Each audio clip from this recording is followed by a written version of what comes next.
Notícias históricas.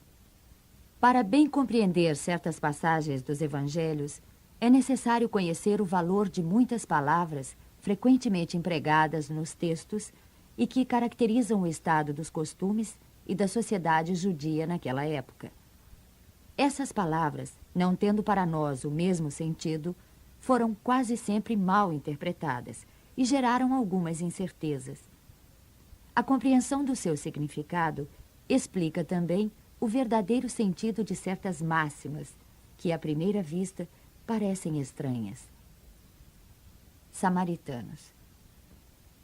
Após o cisma das 10 tribos, Samaria tornou-se a capital do reino que se separara de Israel. Destruída e reconstruída numerosas vezes, foi sob o domínio romano sede administrativa de Samária, uma das 4 divisões da Palestina. Herodes, chamado o Grande, a embelezou com suntuosos monumentos e, para agradar Augusto, deu-lhe o nome de Augusta, em grego, Sebaste. Os samaritanos estiveram quase sempre em guerra com os reis de Judá. Uma aversão profunda, datando da época da separação, perpetuou-se entre os dois povos que se esquivavam a todas as formas de relações recíprocas. Os samaritanos, para tornarem a cisão mais profunda e não terem de ir a Jerusalém para a celebração das festas religiosas, construíram um templo próprio e adotaram certas reformas. Admitiam somente o Pentateuco, que contém a lei de Moisés, e rejeitavam todos os livros que lhe haviam sido posteriormente anexados. Seus livros sagrados eram escritos em caracteres hebraicos da mais alta antiguidade. Para os judeus ortodoxos, eles eram heréticos e por isso mesmo desprezados, anatematizados e perseguidos.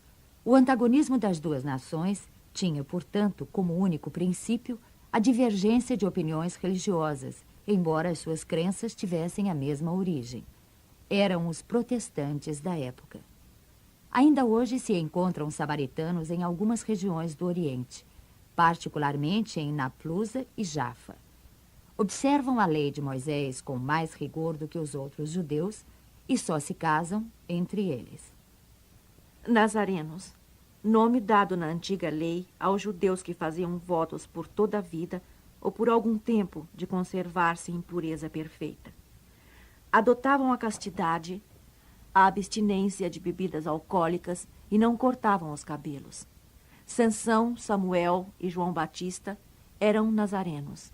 Mais tarde, os judeus deram esse nome aos primeiros cristãos, por alusão a Jesus de Nazaré.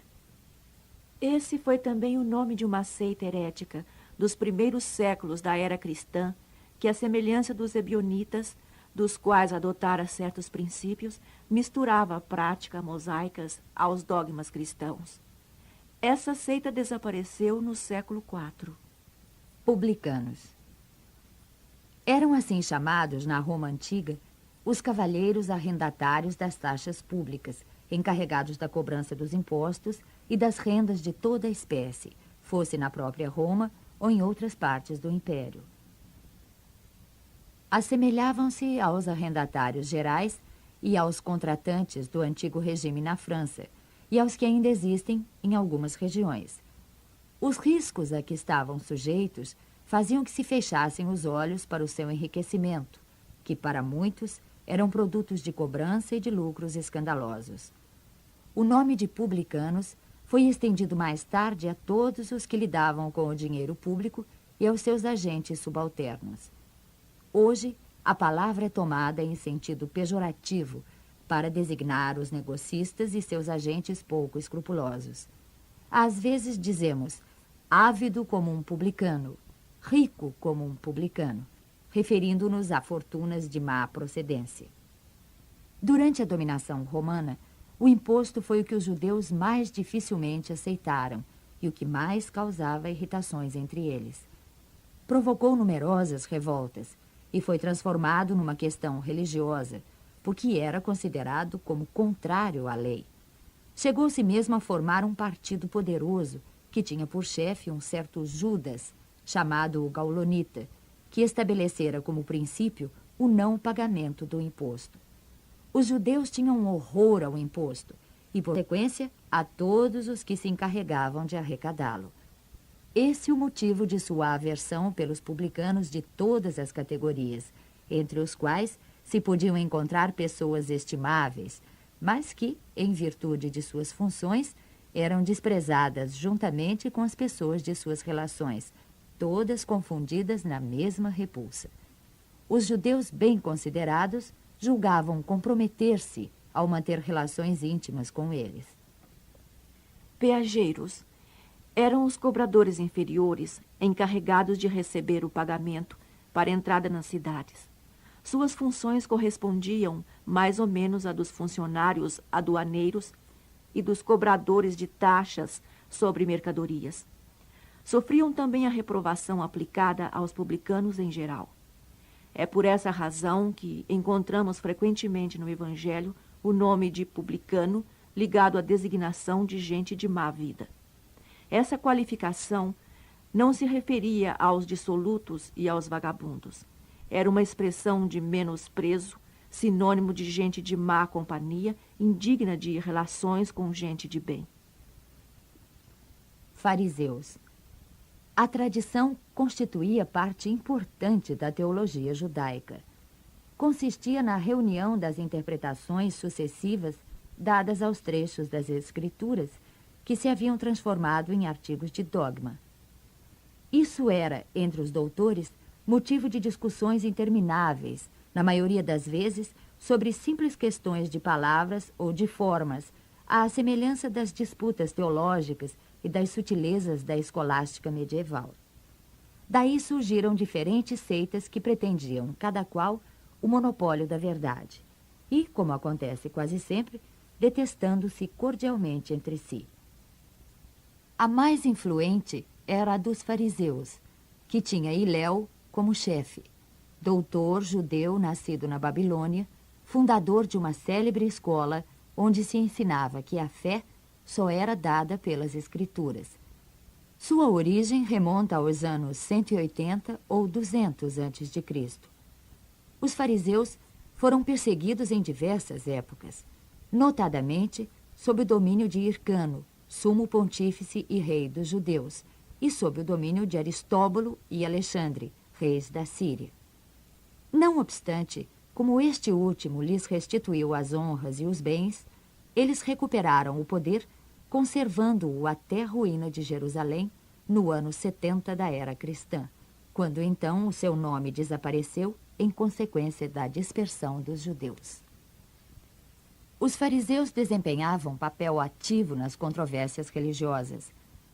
Observadores servis das práticas exteriores do culto e das cerimônias, tomados de ardoroso proselitismo, inimigos das inovações, afetavam grande severidade de princípios. Mas, sob as aparências de uma devoção meticulosa, escondiam costumes dissolutos, muito orgulho e, sobretudo, excessivo desejo de dominação. A religião, para eles, era mais um meio de subir do que objeto de fé sincera.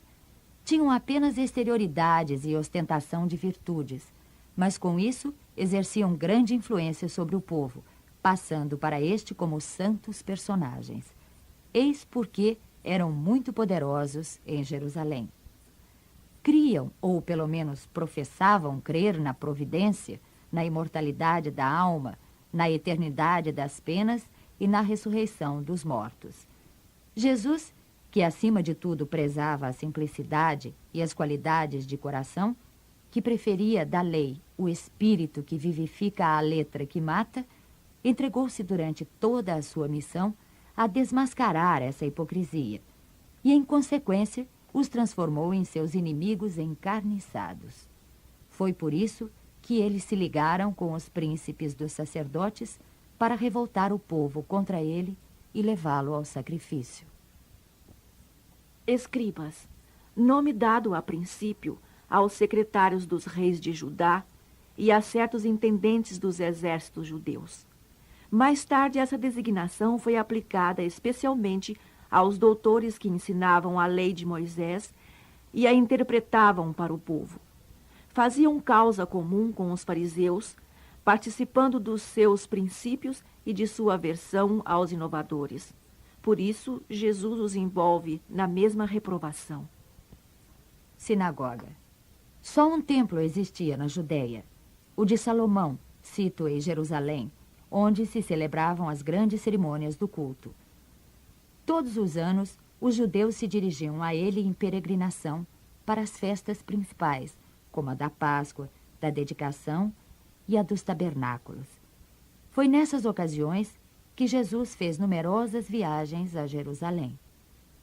As demais cidades não tinham templos, mas sinagogas, edifícios em que os judeus se reuniam aos sábados para fazerem suas preces públicas sob a direção dos anciãos, dos escribas e dos doutores da lei. Ali se faziam também leituras dos livros sagrados, seguidas de comentários e explicações. Cada um podia participar, e foi por isso que Jesus, sem ser sacerdote, ensinava nas sinagogas aos sábados. Depois da ruína de Jerusalém e da dispersão dos judeus, as sinagogas, nas cidades em que eles passaram a residir, servem-lhes de templo para a celebração do culto.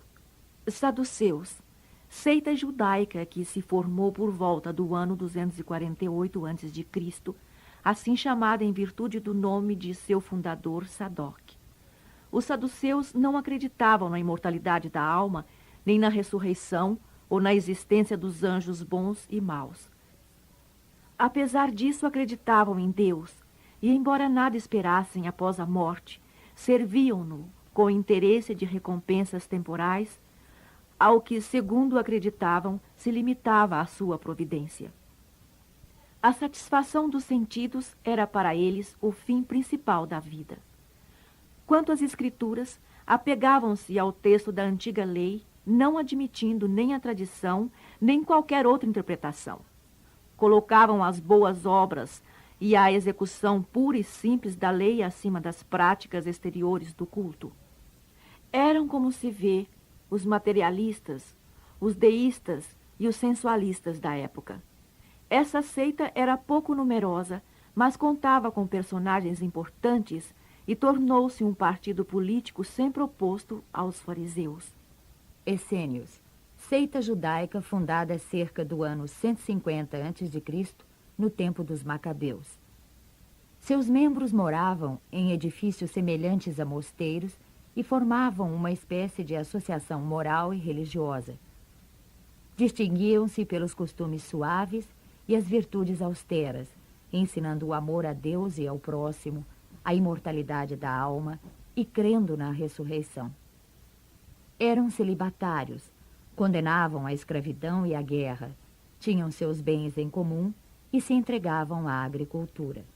Opostos aos saduceus sensuais, que negavam a imortalidade, e aos fariseus enrijecidos por suas práticas exteriores, para os quais a virtude nada mais era do que a aparência, não tinham nenhuma participação nas disputas dessas duas seitas.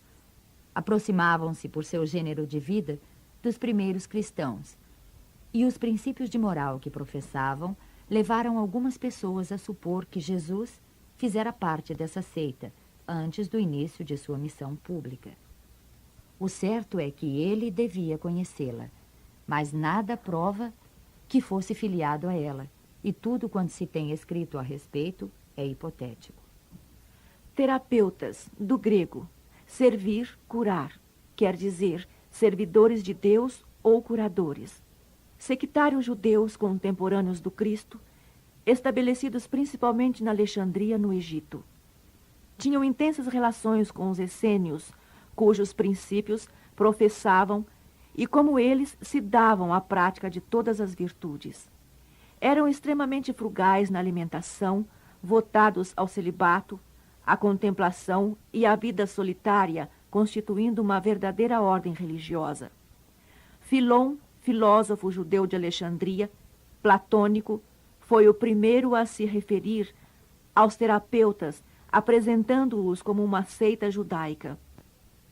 Eusébio, São Jerônimo e outros pais da igreja pensavam que eles eram cristãos. Quer tenham sido judeus ou cristãos, é evidente que, como os essênios, representavam um traço de união entre o judaísmo e o cristianismo.